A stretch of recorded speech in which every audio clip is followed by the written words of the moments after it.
Log into the portal and click Numbers. Select More Options, then click Allocate Numbers. Because we're allocating a new number, click No on the next two options.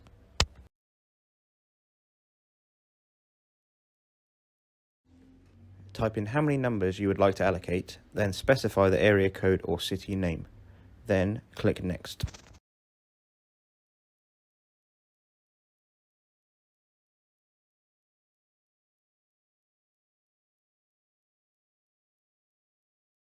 The number has now been generated. Assign it to your customer and choose the site, then click Next.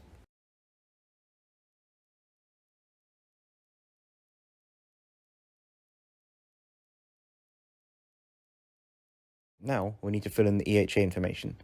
This is the address that is sent to the Emergency Handling Authority if the customer makes a 999 call. Once done, click Submit.